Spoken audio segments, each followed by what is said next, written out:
Hello, मेरा नाम है अभिषेक और स्वागत करता हूं आप सभी का हमारे प्यारे इस चैनल में जिसका नाम है जेआर कॉलेज। ठीक है, तो जैसा कि आपको पता है कि ये जो चैनल है ये एक पार्ट है हमारे जेआर ट्यूटोरियल्स चैनल का। ठीक है, जहां पे हम लोग हमारे 11 और हमारे 12th स्टैंडर्ड के बच्चों को पूरी अच्छी तरीके से पढ़ा रहे हैं, जिसमें मैं आप लोग को पढ़ा रहा हूं 12th बायोलॉजी का चैप्टर। और हम लोग ने स्टार्ट कर दिया था हमारा 4th लेसन, जिसका नाम क्या है, that is molecular basis of inheritance, जहां पे हम लोग उस मॉलिक्यूल के बारे में बात कर रहे थे जो कि रिस्पॉन्सिबल है किसके लिए, इनहेरिटेंस के लिए। सही है, ऑलरेडी हम लोग ने जो मेन पार्ट है पूरे लेसन के, मतलब ऑलरेडी जो आपका 90% पार्ट है वो लेसन का ऑलरेडी कंप्लीट हो चुका है, यानी कि हमारे 7 लेक्चर ऑलरेडी अपलोडेड है हमारे चैनल के ऊपर। तो जिस किसी बच्चे ने भी कोई भी छोटा सा भी टॉपिक गलती से भी मिस कर दिया होगा, जरूर से जाके उन टॉपिक को कवर कर लेना, आपके एग्जाम के लिए बहुत इंपॉर्टेंट है। सही है, तो ये है हमारा 8th लेक्चर, जहां पे हम लोग मेनली HGP को डिस्कस करेंगे। HGP क्या है, ह्यूमन जीनोम प्रोजेक्ट क्या है, उसके बाद हम लोग देखेंगे बच्चों डीएनए फिंगरप्रिंटिंग क्या होता है, और उसके बाद इसी के साथ साथ हमारा ये जो लेसन है ये खत्म हो जाएगा आज के आज। चलेगा, तो स्टार्ट करते हैं। वीडियो स्टार्ट करने से पहले आपको एक छोटी सी बात बताना चाहता हूं कि हमारा जो जेआर ट्यूटोरियल्स का एप्लीकेशन है, अगर आपने अभी तक डाउनलोड नहीं किया है तो डाउनलोड जरूर से कर लो। हमारे ऐप प्ले स्टोर के ऊपर जाना, वहां से डाउनलोड कर लेना इस एप्लीकेशन को। वहां पे आप लोगों को नोट्स मिलने वाले हैं, सारे के सारे क्वेश्चन पेपर मिलेंगे प्रैक्टिस करने के लिए, तो जरूर से डाउनलोड कर लेना।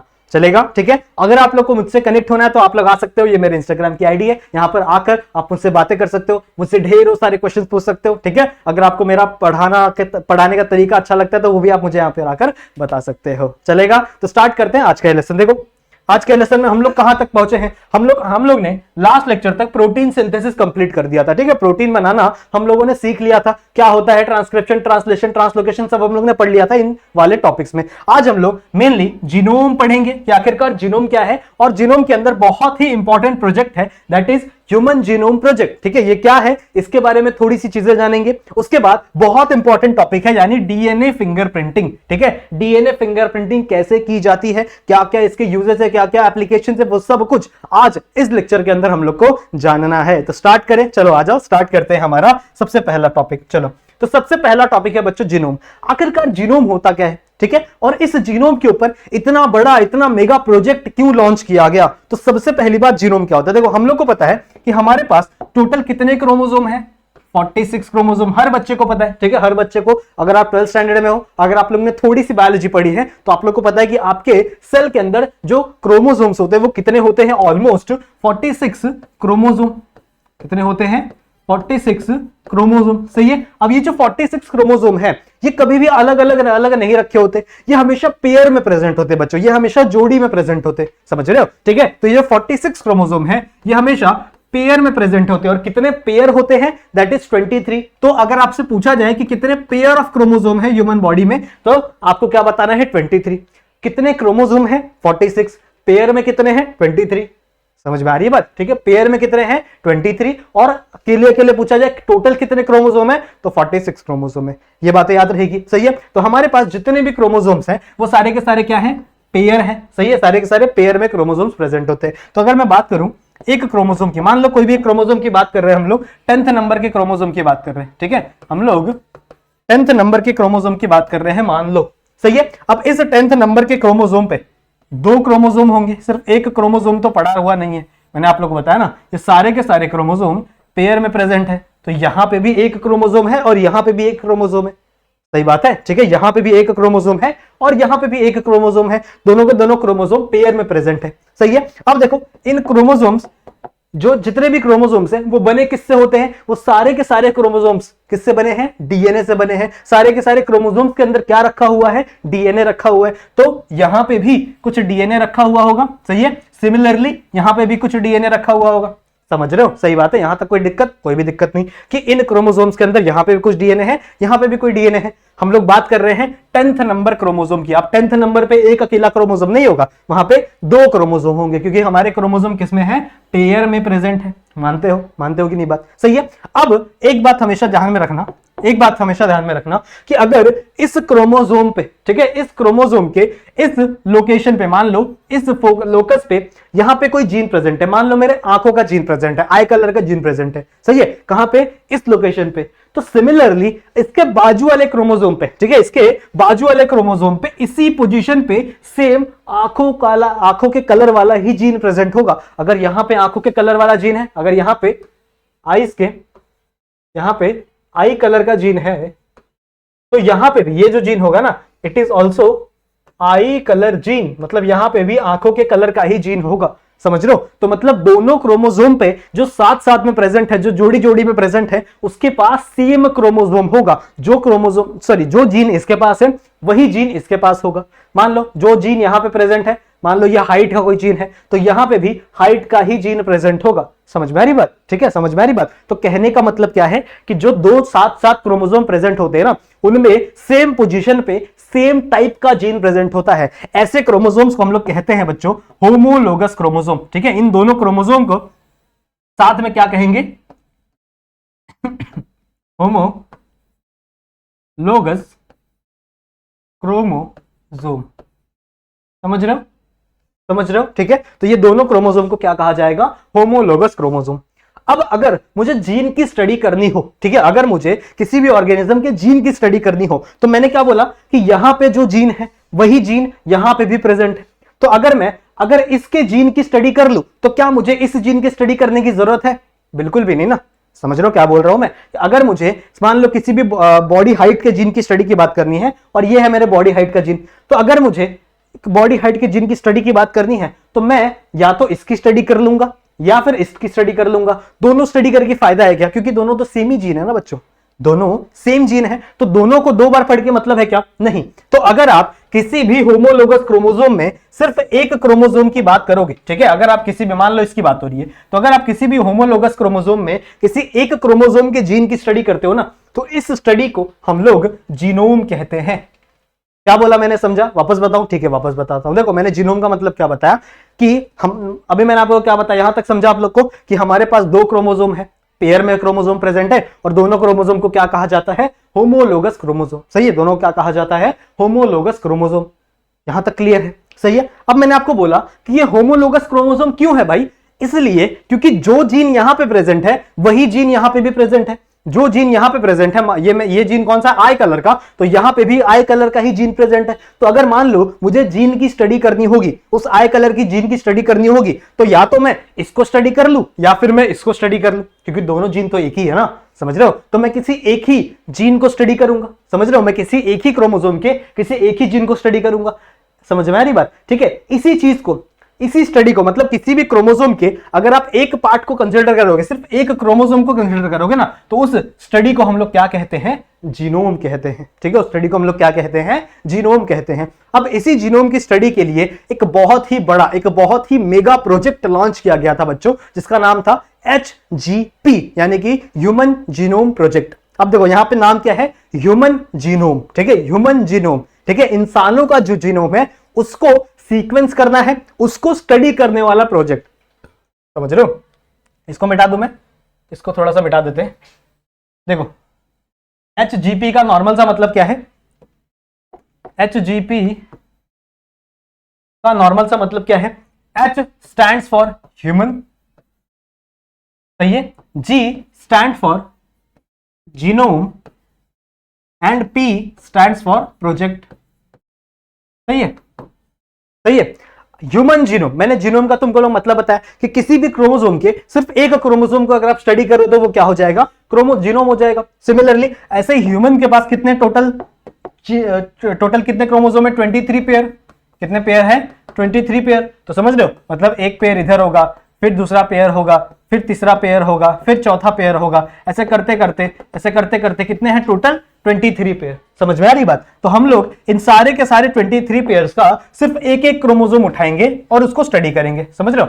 सिर्फ एक एक क्रोमोसोम उठाएंगे और उसको स्टडी करेंगे। अगर मैं इसके जीन को स्टडी कर लूं तो सेम ही जीन यहां पे भी प्रेजेंट है ना, तो मुझे इस जीन को स्टडी नहीं करना पड़ेगा। समझ रहे हो? तो एक जीन को स्टडी करना मतलब जीनोम, और किसके जीनोम को स्टडी करना है हम लोग? कौन से ऑर्गेनिजम्स के क्रोमोसोम को स्टडी करना है? दैट इज इंसानों के। समझ रहे हो? इंसानों का क्रोमोसोम स्टडी करना है। That's why this project termed as human genome project. समझ रहे हो? यहां तक समझ में आ गया? यहां तक समझ में आ गया? तो ह्यूमन जीनोम प्रोजेक्ट का मतलब क्या हो गया? क्या डेफिनेशन हो गया? दैट इज टू स्टडी, ठीक है, टू स्टडी द सीक्वेंस और बेस पेयर। सीक्वेंस या फिर आप इसे बेस पेयर भी कह सकते हो। बेस पेयर मतलब क्या? जब भी आप डीएनए की बात करो तो डीएनए कैसा होता है? कुछ इस तरीके का शेप होता है। ठीक है, डीएनए का कुछ इस तरीके का शेप होता है, डबल हेलिक्स का शेप होता है, और इन डबल हेलिक्स के शेप में यहाँ पे न्यूक्लियोटाइड जो होते हैं वो एक दूसरे से लिंक होते हैं, एक दूसरे से क्या होते हैं, न्यूक्लियोटाइड लिंक होते हैं। मतलब यहाँ पे एक प्यूरिन होगा, यहाँ पे एक पिरिमिडिन होगा, यहाँ पे एक प्यूरिन होगा, यहाँ पे एक पिरिमिडिन होगा, तो दोनों एक दूसरे से पेयर हो रहे हैं, ठीक है, एक दूसरे से हाइड्रोजन बॉन्ड के साथ क्या है, लिंक है। तो इस एक स्ट्रक्चर को देख रहे हो, ये एक लाइनिंग को हम लोग बेस पेयर कहते हैं, ठीक है, बेस पेयर कहते हैं। तो it is one base pair, it is second base pair, third base pair, fourth base pair, सही है। तो अगर मैं डीएनए को स्टडी कर रहा हूं मतलब मैं उसके बेस पेयर को स्टडी कर रहा हूं, समझ में आ रही बात। तो क्या हो गया अपना statement, to study the sequence और base pair of human genome, इसका जीनोम स्टडी करना है, ह्यूमन जीनोम, समझ में आ रही बात। तो ये अपना क्या हो गया, दैट इज मोटो हो गया इस पूरे के पूरे प्रोजेक्ट को लेके। अब कुछ बातें मैं आप लोगों को बताऊंगा, उसको आप लोग को ध्यान में रखनी है। ये प्रोजेक्ट स्टार्ट कब हुआ था, ये प्रोजेक्ट को स्टार्ट किया गया था बच्चों 1990 में, 1990 में, ठीक है। ये प्रोजेक्ट को 1990 में स्टार्ट किया गया था, और कहा गया था कि 13 ईयर चलने वाला प्रोजेक्ट है भैया, 13 साल चलेगा, सही है। तो इसका मतलब टू बी कंप्लीटेड, मतलब एस्टिमेट कब किया गया था कि हाँ भैया इसको 2003 तक कंप्लीट कर दिया जाएगा, ठीक है, 2003 तक कंप्लीट कर दिया जाएगा, मतलब 13 साल का प्रोजेक्ट है। लेकिन जब 2003 आया तो ऑलमोस्ट पूरा प्रोजेक्ट कंप्लीट हो गया था, बस जो क्रोमोसोम नंबर 1 था, ठीक है, जो क्रोमोसोम नंबर 1 था उसकी सीक्वेंसेस बची हुई थी। 2003 तक जितने भी 22 क्रोमोसोम है ना उसका हो गया था, लेकिन जो पहला क्रोमोसोम है, क्रोमोसोम नंबर 1, उसका सीक्वेंसिंग बची हुई थी। देखो क्रोमोसोम के जो नंबर होते हैं ना वो हम लोग हाइट के बेस पे अरेंज करते हैं, जो सबसे बड़ा क्रोमोसोम वो क्रोमोसोम नंबर 1, जो उससे छोटा क्रोमोसोम नंबर 2, ऐसे ही अरेंज होता है, ठीक है। जो सबसे बड़ा क्रोमोसोम, जो सबसे बड़े पेयर वाले क्रोमोसोम होंगे वो सबसे बड़े, उसके बाद सबसे उससे छोटे, फिर उसके बाद उससे छोटे, फिर उसके बाद उससे छोटे, फिर उसके बाद उससे छोटे, समझ रहे हो। तो ऐसे करके क्या होता था, सीक्वेंसिंग रखा गया। अब जो सबसे बड़ा है उसके अंदर सबसे ज्यादा डीएनए है, सबसे ज्यादा जीन है, समझ में आ रही बात। तो उसको 2003 तक वो कंप्लीट नहीं हो पाया था, समझ में आ रही बात क्या बोल रहा हूं मैं। तो 2003 तक एस्टिमेट किया गया था, लेकिन एक्चुअल में जब देखा गया तो 2003 तक ऑलमोस्ट पूरा का पूरा जीनोम हम लोग स्टडी कर चुके थे, सिर्फ क्रोमोसोम नंबर 1 को स्टडी करना बाकी रह गया था, और ये भी आगे चल के 2006 में कंप्लीट हो गया, ठीक है। कब आगे और 3 साल लगे, और आगे और 3 सालों में क्या हो गया, कंप्लीट हो गया, ठीक है। फिर अगर हम लोग बात करें, so it is a very mega project, बहुत बड़ा प्रोजेक्ट था। ऐसा क्यों पता है, क्योंकि बहुत ज्यादा खर्चे लग रहे थे। खर्चे में बताऊं, देखो कितना एस्टिमेट किया गया था, कितने सीक्वेंस को एस्टिमेट किया गया था, अराउंड 3 × 10⁹ बेस पेयर्स, समझ रहे हो, 3 × 10⁹ बेस पेयर्स, मतलब 3 बिलियन बेस पेयर्स, समझ रहे हो, मिलियन नहीं, 3 बिलियन बेस पेयर्स को एस्टिमेट किया जा रहा था कि भैया इतना तो हमको पढ़ना है, इतना हम लोग को सीक्वेंस पता होना जरूरी है, सही है। अब हर एक बेस पेयर को पढ़ने के लिए, स्टडी करने के लिए $3 का खर्चा आ रहा था। कितना, $3 को कन्वर्ट करोगे तो कितनी बड़ी अमाउंट हो जाती है, कुछ 240-250 रुपए हो जाती है इंडियन रुपीस के हिसाब से, सही है। तो एक बेस पेयर को स्टडी करने के लिए कितना, $3 का खर्चा आ रहा था। तो मतलब पूरे प्रोजेक्ट को बनाने में कितना खर्चा आएगा, टोटल $9 बिलियन का, कितना, $9 बिलियन का, सही है। $9 बिलियन लग गए इस पूरे के पूरे प्रोजेक्ट को कंप्लीट कराने के लिए। That's why this project is a very mega project, ठीक है, बहुत बड़ा प्रोजेक्ट था ये, क्लियर है। उसके बाद अगर हम लोग कुछ बातें करें तो अगर इसको, इस पूरे सीक्वेंस को, जितने भी मैंने आप लोगों को सीक्वेंस बताया ना, उस सीक्वेंस को अगर मैं बुक में लिखना शुरू करूं, बुक में उसको लिखना शुरू कर दूं, तो देखो कितनी बड़ी हो जाएगी।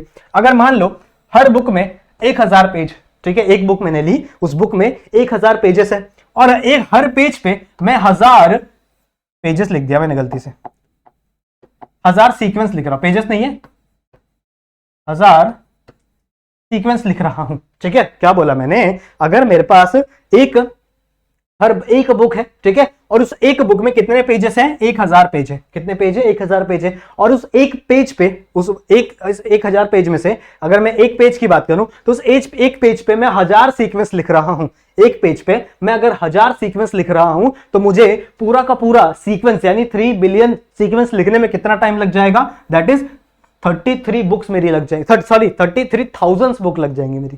कितनी बुक लग जाएंगी, 3,300 बुक लग जाएगी, ठीक है, 3300 बुक लग जाएंगी। समझ रहे हो कितना बड़ा सीक्वेंस है, समझ में आ रहा हो क्या बोला मैंने, कि हर बुक में 1000 पेज, हर पेज पे आप अगर 1000 सीक्वेंस लिखोगे तो आपको टोटल 3300 बुक खरीदनी पड़ जाएगी, इतने सारे सीक्वेंस है। ऑब्वियसली इन सारी चीजों को हम लोग बुक में नहीं लिखेंगे, हम लोग इसके लिए एक अलग सा ब्रांच बनाएंगे, जिस ब्रांच का नाम क्या था बच्चों, बायो इन्फॉर्मेटिक्स। ठीक है, इसके लिए एक अलग सा ब्रांच बनाया गया, जिस ब्रांच का नाम क्या था, बायो इन्फॉर्मेटिक्स। अब इन बायो इन्फॉर्मेटिक्स का नाम काम क्या है, देखो इनका फंक्शन यही है कि एक सॉफ्टवेयर डेवलप किया जाए। ठीक है, एक सॉफ्टवेयर डेवलप किया जाए जिस सॉफ्टवेयर में हम लोग ये सारा का सारा डाटा स्टोर कर सके। ठीक है, उसे यूज कर सके जब मन चाहे कि हाँ भैया पता करना है 24 क्रोमोसोम पे क्या था, कौन सा सीक्वेंस था, तो हम लोग फटाक से कर सके। ऐसा नहीं कि बुक में लिखा है भैया बुक में ढूंढते रह जाओ, ऐसा नहीं करना। ठीक है, तो बायो इन्फॉर्मेटिक्स का फंक्शन क्या है, that is formation of a software. ठीक है, क्या बनाना है हमको, एक ऐसा सॉफ्टवेयर बनाना है दैट कैन स्टोर। ठीक है, वो सॉफ्टवेयर क्या कर सकता है, स्टोर कर सकता है। ठीक है, प्रोसेस कर सकता है चीजों को, उसके बाद एनालाइज कर सकता है कौन सा सीक्वेंस कहां पे प्रेजेंट है, कैसे प्रेजेंट है, उस चीज को एनालाइज कर सकता है, सारे के सारे डाटा को।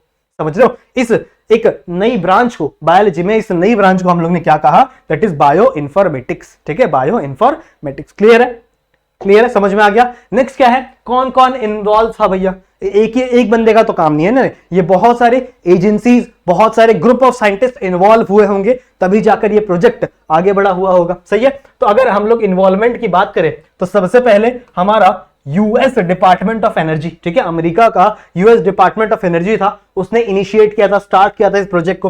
फिर दूसरा था यूएस का ही नेशनल इंस्टीट्यूट ऑफ हेल्थ। ठीक है, ये भी यूएस की ही ऑर्गेनाइजेशन है, नेशनल इंस्टीट्यूट ऑफ हेल्थ, और एक ट्रस्ट थी जिसका नाम था वेलकम ट्रस्ट। ठीक है, इन तीन ऑर्गेनाइजेशन, ये बड़ी बड़ी ऑर्गेनाइजेशन ने क्या किया, इसमें पार्ट लिया। सिमिलरली अगर हम लोग कंट्रीज की बात करें तो कौन कौन सी कंट्री है, एक जर्मनी, एक है जापान, एक है फ्रांस और एक है चाइना। आपकी बुक में इंडिया भी दिया हुआ है, बट इंडिया इस प्रोजेक्ट का पार्ट नहीं था, तो वो गलत दिया हुआ है। ठीक है, इंडिया इस प्रोजेक्ट का पार्ट बिल्कुल भी नहीं था, तो आपकी बुक में जो इंडिया भी लिखा हुआ है ना, उसको कट कर देना। ठीक है, सिर्फ ये 4 कंट्री पार्ट थी इस प्रोजेक्ट का, कौन कौन सी, एक जर्मनी, एक जापान, एक फ्रांस और एक चाइना। क्लियर है, समझ में आ गया, यहां तक समझ में आ गया। चलो नेक्स्ट आ जाओ। नेक्स्ट है गोल्स। अब गोल्स क्या क्या है भैया, इनके एम्स क्या क्या थे कि भैया क्या क्या कर लेंगे हम लोग इन प्रोजेक्ट के बाद। तो सबसे पहला गोल क्या था, to know the sequence of human genome. कितने जीनोम है, 3 × 10⁹ बेस पेयर।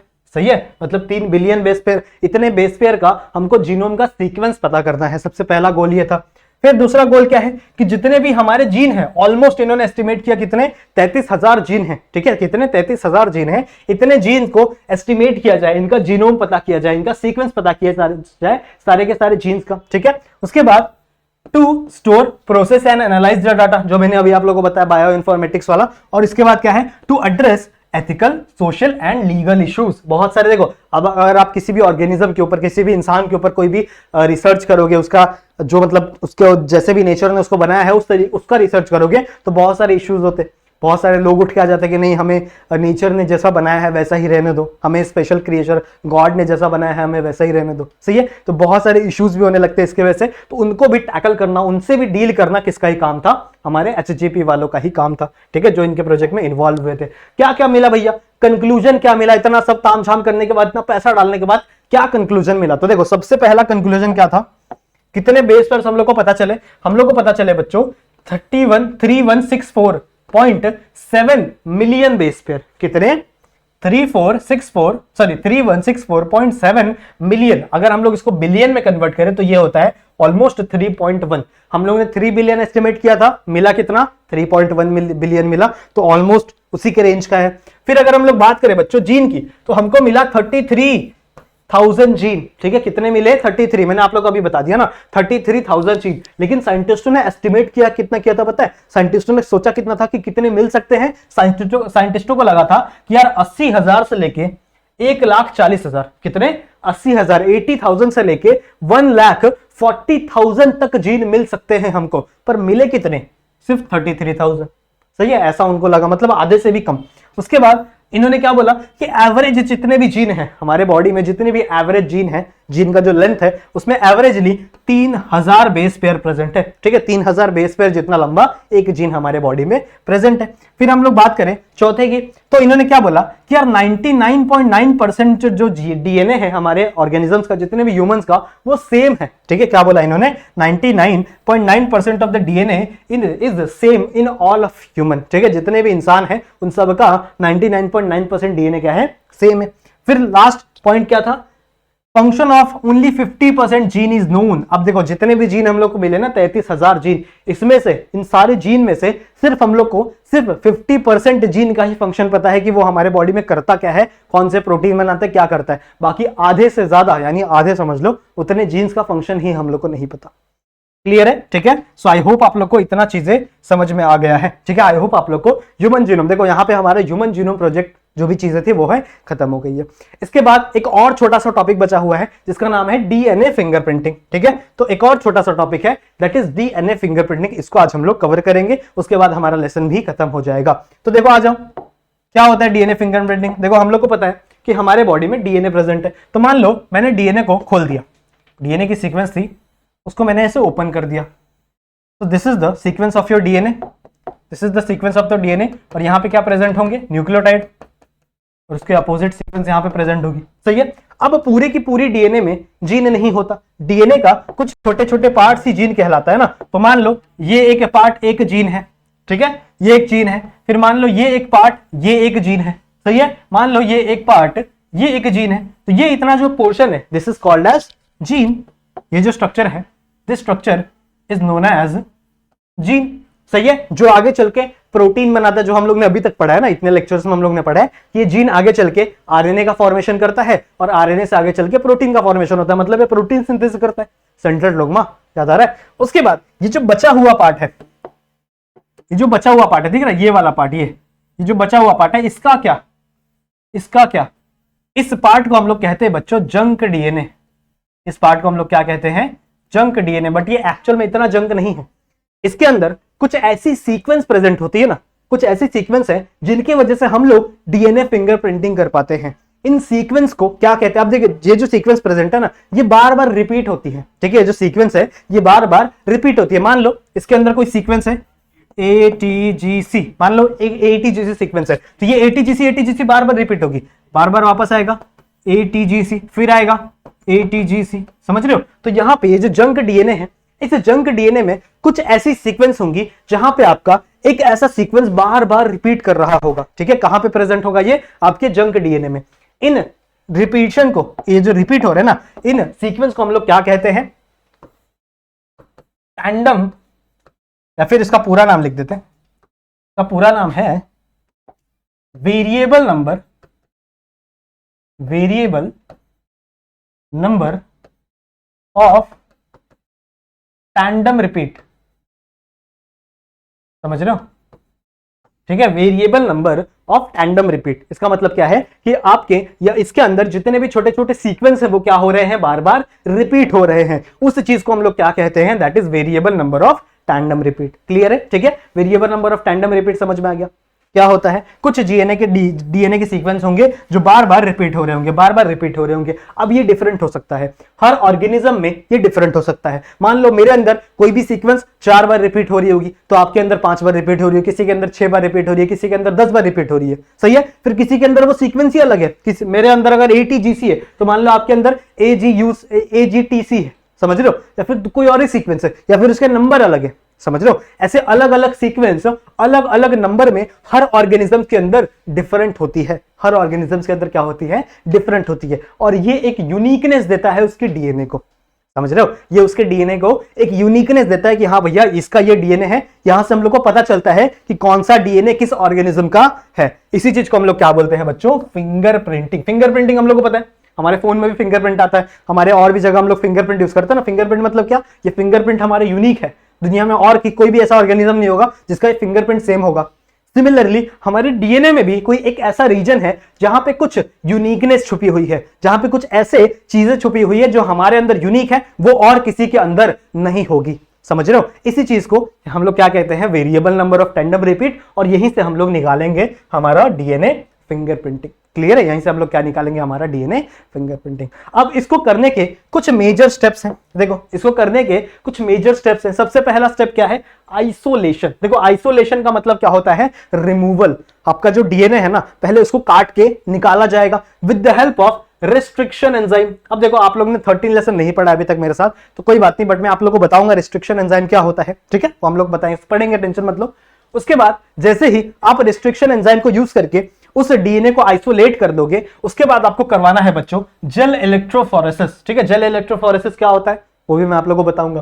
फिर उसके बाद सदर्न ब्लॉटिंग होगी। सदर्न ब्लॉटिंग में हम लोग एक पेपर यूज करेंगे जिस पेपर का नाम है नाइट्रोसेलुलोज पेपर। ठीक है, क्या होता है समझ में आएगा। उसके बाद लास्ट यानी सेकंड लास्ट स्टेप क्या है हमारा, हाइब्रिडाइजेशन, और लास्ट क्या हो जाएगा हमारा, फोटोग्राफी। ठीक है, लास्ट स्टेप क्या हो जाएगी हमारी, फोटोग्राफी। तो आओ एक एक्सपेरिमेंट छोटा सा करते हैं और उस एक्सपेरिमेंट से हम लोग समझते हैं कि कैसे डीएनए फिंगरप्रिंटिंग आखिरकार की जाती है और कैसे पता चलता है कि ये डीएनए फिंगरप्रिंटिंग किसी एक ऑर्गेनिज्म का है। ठीक है, तो इसको एक एग्जांपल के साथ समझते हैं। जैसा मैंने लास्ट टाइम जब पढ़ाया था तो भी सेम एग्जांपल लिया था, इस बार मैं वही एग्जांपल के साथ आप लोगों को समझाता हूं। तो मान लो कोई एक मर्डर स्पॉट है, ठीक है, जहां पे किसी का मर्डर हो। आप लोग तो फिल्में देखते होंगे ना, क्राइम पेट्रोल, ऐसी चीजें आप लोग देखते होंगे, तो वहां पे आप लोग को थोड़ा सा इमेजिन आता होगा ना कि अगर किसी का मर्डर हुआ है तो वहां पे पुलिस डीएनए फिंगरप्रिंटिंग, उसका डीएनए मिल गया, उसके कोई बाल के टुकड़े मिल गए, उसका कोई ब्लड मिल गया, उस ब्लड से उसका डीएनए एक्सट्रैक्ट करती है और फिर डीएनए फिंगरप्रिंटिंग करती है। ठीक है, तो मान लो कोई मर्डर हुआ है और मुझे मर्डरर का डीएनए मिला है। ठीक है, अब थोड़ा सा स्टोरी को इंटरेस्टिंग बनाते हैं, और मुझे क्या मिला है, मर्डरर का डीएनए मिला है। समझ में आ रही बात। तो यहां से मैं क्या कर लूंगा, इसके क्रोमोसोम में से डीएनए रिमूव करना चाहिए मेरे को, तो मैंने इसका क्रोमोसोम निकाल लिया। अब मान लो मैं एक पुलिस ऑफिसर हूं और मुझे 3 लोगों पे डाउट है। ठीक है, 3 लोग हैं, एक बंदा है ए, एक बंदा है बी, एक बंदा है सी। ठीक है, मान लो 3 लोग हैं, इन मुझे 3 लोगों पे डाउट है कि यार शायद इन्होंने ही मर्डर किया है। ठीक है, मुझे डाउट हो रहा है, तो मैं क्या करूंगा भैया, इनका भी डीएनए ले लूंगा। लाओ भाई तुम अपना भी डीएनए दो, इसका भी क्रोमोसोम ले लिया। ठीक है, सिमिलरली इसका भी क्रोमोसोम ले लिया और इसका भी क्रोमोसोम ले लिया। सही है, इन सबका मैंने क्या कर लिया, क्रोमोसोम ले लिया, क्योंकि मुझे इन पर डाउट है और मुझे मर्डरर का भी क्रोमोसोम मिला हुआ है। समझ में आ रही बात। ठीक है, अब मैं क्या करूंगा, सबसे पहले मुझे इनके अंदर से जो variable number of tandem repeat वाली सीक्वेंस है ना, मुझे उनके अंदर से निकालनी पड़ेगी। ठीक है, उनके अंदर से क्या करनी पड़ेगी, रिमूव करनी पड़ेगी। उसको रिमूव करने के लिए मैं इनके ऊपर एक एंजाइम डालूंगा, इनके डीएनए के ऊपर एक एंजाइम डालूंगा, जिस एंजाइम का नाम है रिस्ट्रिक्शन एंजाइम। ठीक है, रिस्ट्रिक्शन एंजाइम। अब ये एंजाइम करता क्या है, देखो इसका नाम है रिस्ट्रिक्शन एंजाइम। मतलब ये क्या करेगा, जितने भी डीएनए की सीक्वेंस है उन डीएनए की सीक्वेंस को एक मनचाही जगह से कट करके अलग कर देगा। जैसे मान लो यहां पे कोई डीएनए की सीक्वेंस है, ठीक है, तो आपका रिस्ट्रिक्शन एंजाइम आएगा। ठीक है, लगेगा यहां पे, इस डीएनए को यहां से कट कर देगा, सिमिलरली यहां से कट कर देगा, साथ ही साथ यहां से कट कर देगा और यहां से कट कर देगा। समझ रहे हो, तो आपके रिस्ट्रिक्शन एंजाइम को बीच बीच से कट कर देगा। समझ रहे हो, आपके डीएनए को बीच बीच से क्या कर देगा, कट कर देगा, और जिसकी वजह से मुझे यहां पे एक सीक्वेंस मिल जाएगी। ये जो बीच वाली सीक्वेंस दिख रही है, ये बीच में एक क्या मिल जाएगी, सीक्वेंस मिल जाएगी, और इस बीच वाली सीक्वेंस पे कोई नंबर ऑफ टैंडम रिपीट हो रहे होंगे जो अभी मुझे नहीं दिख रहे, वो मुझे लास्ट में दिखेंगे जब मैं अपना ये बनाऊंगा ना, मतलब पूरा डीएनए फिंगरप्रिंटिंग कर लूंगा, पूरा एक्सपेरिमेंट कर लूंगा, तो लास्ट में मुझे पता चलेगा कि अच्छा इसके ऊपर कितने रैंडम रिपीट थे, वो मुझे लास्ट में पता चलेंगे। तो मान लो, चलो अभी एग्जांपल से हम लोग मान लेते हैं कि इसके अंदर यहां पे 2, चलो नहीं मानते, लास्ट में हम लोग देखेंगे। लास्ट में जब हम लोग पूरा एक्सपेरिमेंट कर लेंगे ना, तब हम लोग को पता चलेगा कि अच्छा यहां पे इसके अंदर इतना रैंडम नंबर ऑफ रिपीट था। अभी नहीं बता रहा मैं तुम लोग को, समझेंगे। ठीक है, पूरा डिटेल में हम लोग समझेंगे। तो मुझे क्या मिला, इस मर्डरर का क्या मिला है, क्रोमोसोम मिला है। इस क्रोमोसोम से मैंने ये वाली सीक्वेंस निकाल ली जिसके अंदर कुछ नंबर ऑफ टैंडम रिपीट हो रहे होंगे। सही है, इस सीक्वेंस को निकाल लिया with the help of restriction enzyme. ठीक है, with the help of restriction enzyme. अब मैं क्या करूंगा, ये जो मेरे सीक्वेंस है इनको मैं डालूंगा जेल इलेक्ट्रोफोरेसिस में। अब क्या होता है देखो, आ जाओ, next is the gel electrophoresis. ठीक है, जेल इलेक्ट्रोफोरेसिस क्या होता है, इसमें हम लोग ना बच्चों एग्रोज जेल का जेल बेड लेते हैं। कौन सा जेल, एग्रोज जेल। कहां से मिलता है, ये रेड एल्गी से मिलता है। सही है, तो हम लोग क्या कर लेंगे, एग्रोज जेल लेंगे। ठीक है, हम लोग ने क्या किया, this is the agarose gel, और ये एग्रोज जेल का बेड है, ऐसे रहता है, ऐसा स्ट्रक्चर रहता है पूरा एग्रोज जेल का। इमेजिन कर लो, एक 3D स्ट्रक्चर इमेजिन करो। ठीक है, कुछ ऐसा स्ट्रक्चर रहता है एग्रोज जेल। ठीक है, इस एग्रोज जेल पे यहाँ पे छोटे छोटे ऐसे कुएं जैसे स्ट्रक्चर होते हैं, वैसे छोटे छोटे वेल होते हैं। वेल समझते हो, कुआं जहां से हम लोग कोई भी चीज को अंदर डाल सकते हैं। ठीक है, तो मैंने क्या किया, वहां से जो डीएनए की सीक्वेंस मिली थी, मान लो ये उस मर्डरर की डीएनए की सीक्वेंस है और मुझे नहीं पता कि इसके अंदर कितने नंबर ऑफ टैंडम रिपीट हो रहे हैं, क्योंकि डीएनए ऐसे नॉर्मली आंखों से दिखता नहीं है ना हम लोग को, इतना पतला होता है, इतना छोटा सा, एकदम छोटा सा डीएनए होता है कि वो मुझे नॉर्मल आंखों से दिख तो नहीं रहा। अब मैं क्या करूंगा, इस डीएनए की सीक्वेंस को यहां डाल दूंगा, ठीक है, डीएनए की सीक्वेंस को यहां डाल दूंगा। मान लो कोई सीक्वेंस बड़ी है, कोई एक सीक्वेंस है जो कि थोड़ी साइज में बड़ी है और एक सीक्वेंस थोड़ी सी साइज में छोटी है, मान लो, ठीक है, एक सीक्वेंस थोड़ी सी बड़ी है और एक सीक्वेंस थोड़ी साइड में छोटी है, ठीक है। मैं इन डीएनए को, ये जो डीएनए मुझे मिला है ना, इन डीएनए को इस वेल के अंदर डाल दूंगा। तो यहां पे मैंने डीएनए डाल दिया, यहां पे मैंने क्या डाल दिया, डीएनए डाल दिया। अब ये जो जेल है ना बच्चों, इनके अंदर ना छोटे छोटे पोर्स होते हैं, छोटे छोटे छेद होते हैं, सही है। और हम लोग ने एक चीज सीखी थी बहुत पहले, सीखी नहीं थी, सीखी थी बहुत पहले, दैट इज डीएनए। मैंने आप लोग क्या क्या बताया था, देखो, D for DNA, N for negatively charge and A for acidic molecule. ये पता है, ये याद करना है, ठीक है। नहीं पता है तो सुन लो। आपका जो डीएनए है, डीएनए कैसे याद रखना है, डी से डीएनए याद रख लो, एन से क्या है, it is negatively charge, negatively charge, and A से क्या याद रखना है आप लोग को, एसिडिक मॉलिक्यूल, एसिडिक मॉलिक्यूल, सही है। तो आपका जो डीएनए है, it is a negatively charge molecule as well as it is acidic molecule, सही है। तो मैंने क्या किया यार, इस स्ट्रक्चर के अंदर मैंने क्या डाल दिया, अपना डीएनए डाल दिया। यहां पे मैंने एक इलेक्ट्रोड लगा दिया, इसको उठाओ, यहां डालो थोड़े टाइम के लिए। अब मैंने क्या किया, यहां पे एक पॉजिटिव इलेक्ट्रोड लगा दिया, फिजिक्स में पढ़ते हो ना तुम लोग, यहां पे एक पॉजिटिव इलेक्ट्रोड लगा दिया, यहां पे पॉजिटिव है तो यहां पे नेगेटिव हो जाएगा, सही है। क्या कहते हैं इसको, इसको कैथोड बोलते हैं, सही है। पॉजिटिव वालों कैथोड बोलते हैं ना, अगर कोई गलती हो जाए तो माफ कर देना, ठीक है, फिजिक्स की क्लास नहीं है ये। और इसको शायद एनोड कहते हैं, सही है, सही है। ये आपका कैथोड हो गया, दैट इज पॉजिटिवली चार्ज, ये आपका क्या हो गया, एनोड हो गया। और इसको मैंने क्या कर दिया, एक इलेक्ट्रिसिटी के साथ क्या कर दिया, एक वायर के साथ कनेक्ट कर दिया। अब जैसे ही मैंने इसको वायर के साथ कनेक्ट किया, इसका मतलब क्या हो जाएगा, ये नेगेटिव ये पॉजिटिव कनेक्ट हो गया। सिमिलरली हमारा जो डीएनए मॉलिक्यूल है, दिख रहा है, दिख रहा है, this is our DNA molecule. अब डीएनए मॉलिक्यूल क्या है, DNA molecule is a negatively charge molecule. इसका मतलब ये पॉजिटिव वाले चार्ज की तरफ भागेगा, ये जो डीएनए है ये किस तरफ भागेगा, पॉजिटिवली चार्ज मॉलिक्यूल की तरफ भागेगा, सही है। तो यहां पे ये अरेंज कर लेगा खुद को इसके अंदर, यहां पे। तो जो बड़ा वाला मॉलिक्यूल है वो पीछे रहेगा और जो छोटा वाला मॉलिक्यूल है वो आगे हो जाएगा। क्यों, क्योंकि बहुत ही पतला होता है ना, छोटा होता है ना, तो ये फटाफट आगे भागने लगता है। क्यों, क्योंकि इसके अंदर बहुत सारे छोटे छोटे पोर्स होते हैं। उन छोटे छोटे पोर्स के थ्रू ये छोटा वाला मॉलिक्यूल है ना, ये आगे भागने लगेगा, समझ रहे हो। तो ये क्या करेगा, खुद को अपने साइज के अकॉर्डिंग अरेंज कर लेगा। ये जो डीएनए है ना, ये जो डीएनए होंगे ना, ये क्या करेंगे, खुद को अपने साइज के अकॉर्डिंग अरेंज कर लेंगे। समझ में आ रही है बात, खुद को अपने साइज के अकॉर्डिंग क्या कर लिए, अरेंज कर लिए, because of this gel electrophoresis process. समझ में आ रही बात। इसी चीज को देखो, इसी प्रोसेस को जेल इलेक्ट्रोफोरेसिस कहते हैं। यहां पे जेल डाला, गैस लिख दिया मैंने, जेल डाल दिया, एंड इलेक्ट्रोफोरेसिस मतलब क्या, इलेक्ट्रिक चार्ज, यहां पे पॉजिटिव चार्ज, यहां पे नेगेटिव चार्ज। समझ में आ रही है बात, ठीक है, पॉजिटिव नेगेटिव लगा दिया, यही आपका जेल इलेक्ट्रोफोरेसिस था। अब क्या हुआ, अभी भी मुझे ये डीएनए दिख नहीं रहा, क्योंकि ये डीएनए यार दिख ही नहीं सकता ना। अब मुझे क्या करना पड़ेगा, इसके ऊपर एक पेपर लगाना पड़ेगा, ठीक है। मुझे क्या करना पड़ेगा, इसके ऊपर एक पेपर लगाना पड़ेगा, जिसकी वजह से आपके जितने भी पेपर है ना, मान लो एक मेरे पास पेपर है, जिस पेपर को हम लोग कहते हैं नाइट्रोसेलुलोज पेपर, नाइट्रोसेलुलोज पेपर, ठीक है। तो मैंने एक नाइट्रोसेलुलोज पेपर लिया, उसको उठाया और इसके ऊपर चिपका दिया, ठीक है। जैसे ही मैंने इसके ऊपर चिपकाया, जो भी डीएनए थे ना वो उस पेपर के ऊपर चिपक गए। तो मान लो यहां पे ये डीएनए आ गए, ठीक है, यहां पे ये डीएनए आ गए, this is the nitrocellulose paper. अब क्या करना पड़ेगा, अब मुझे यहां पे कुछ न्यूक्लियोटाइड डालने हैं, लेकिन वो क्या होने चाहिए, दैट इज रेडियो एक्टिव। अब मैं कुछ न्यूक्लियोटाइड को ऐड करूंगा, न्यूक्लियोटाइड को क्या ऐड करूंगा, न्यूक्लियोटाइड,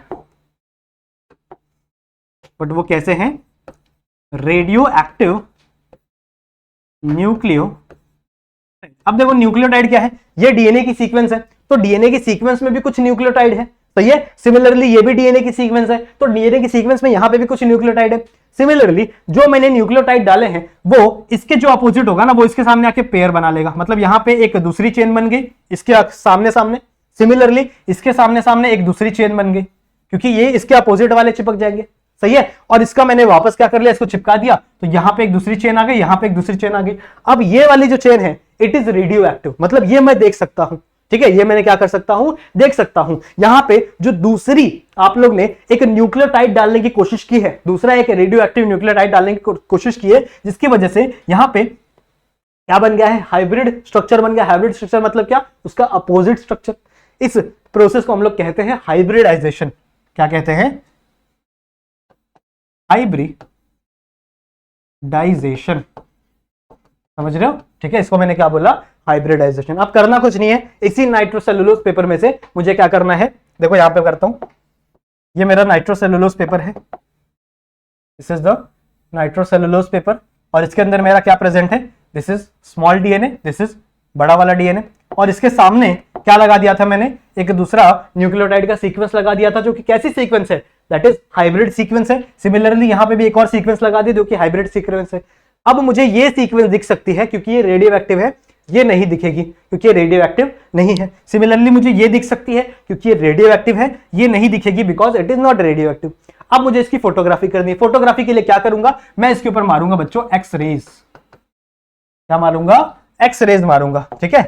मैं इसके ऊपर क्या करूंगा, एक्स रेज मारूंगा। तो जैसे ही मैंने एक्स रेज मारा, ये जो रेडियो एक्टिव वाला सीक्वेंस था ना, वो मुझे ऑरेंज कलर में दिखने लगेगा। किस कलर में दिखने लगेगा, ऑरेंज कलर में दिखने लगेगा। तो कुछ ऐसी सीक्वेंस हम लोग को यहां पे देखने के लिए मिलेगी, और यहां पे मुझे पता चलेगा कि इसके ऊपर कितने टैंडम रिपीट हैं। तो मान लो इसके ऊपर मुझे 1 2 3 मिले, ठीक है, और इसके ऊपर मुझे 1 और 2 मिले, समझ रहे हो, ठीक है। तो मुझे 2 सीक्वेंस मिली, इस सीक्वेंस के ऊपर मुझे 2 टैंडम रिपीट मिले, और इसके ऊपर मुझे 3 टैंडम रिपीट मिली। ये किसका था, ये भैया डीएनए फिंगरप्रिंटिंग हम लोग ने किया मर्डरर का, जिसने मर्डर किया होगा, सही है। अब मैंने आप लोगों को बताया था मुझे 3 लोग के ऊपर डाउट है, एक ए, एक बी, एक सी। तो मैंने तीनों का सिमिलर प्रोसेस के साथ, सेम प्रोसेस से मैंने क्या कर लिया, तीनों का डीएनए फिंगरप्रिंटिंग निकाल लिया, सही है। तो ये है एक ए, बी एंड सी, सही है। अब क्या होगा, मान लो इसका एक सीक्वेंस मिला, इसका एक सीक्वेंस मिला। मान लो यहां पे मुझे, चलो यहां पे बताता हूं मैं, यहां पे एक सीक्वेंस मिलेगा, यहां पे एक सीक्वेंस मिलेगा। तो मान लो यहां पे मुझे मिला 1 2 3 4 रिपीट मिला, ठीक है। यहां पे मुझे 1 ही रिपीट मिला। तो यहां से मुझे पता चला कि यार ये तो अपना मर्डरर नहीं था, क्योंकि अपने मर्डरर के पास कितने थे, 3 टैंडम रिपीट यहां थे, 2 टैंडम रिपीट यहां थे। तो इसके पास तो यहां 4 है और यहां पे 1 ही है। तो चलो भैया दूसरे में आ जाओ। फिर दूसरे का किया तो यहां पे इसको 1 2 3 4 मिला, और यहां पे इसको मिला 1 2, ठीक है। अब हम लोग को देखा कि यार इसका भी डीएनए फिंगरप्रिंट इससे मैच नहीं हो रहा, क्यों, क्योंकि मर्डर के यहाँ पे कितने थे, यहाँ पे 3 और यहाँ पे 2, लेकिन इसका टैंडम रिपीट देखा तो यहाँ पे 4 है और यहाँ पे कितना है, सिर्फ 2 ही है। लास्ट वाले के पास गए तो लास्ट वाले का 1 2 3 और यहाँ पे कितना मिला, 1 और 2। तो यहां से हम लोग को पता चल गया कि मर्डर किसने किया है, सी वाले बंदे ने, ठीक है। ऐसा कुछ है नहीं, बस तुम लोग को समझाने के लिए मैंने आप लोग को बता दिया एक स्टोरी के फॉर्म में। समझ में आ गया बात, ठीक है। सो आई होप आप लोगों को समझ में आ गया कि डीएनए फिंगरप्रिंटिंग क्या होती है, और ह्यूमन जीनोम प्रोजेक्ट उसी के साथ साथ आप लोगों को समझ में आ गया, सही है। तो ये लेसन यहीं पे खत्म होता है, ठीक है। आई होप आप लोगों को ये लेसन पूरा मेरे साथ पढ़ने में मजा आया होगा, सही है। तो वीडियो पसंद आई है तो वीडियो को लाइक जरूर से कर दो, चैनल पे नए हो तो सब्सक्राइब जरूर से कर देना, और अगले आने वाले वीडियोस के लिए जो बेल आइकन है उसको ऑल पे सेट जरूर से करके ही जाना। समझ में आई बात। मिलते हैं नेक्स्ट वीडियो में किसी नए लेसन के साथ, तब तक के लिए कीप स्टडिंग।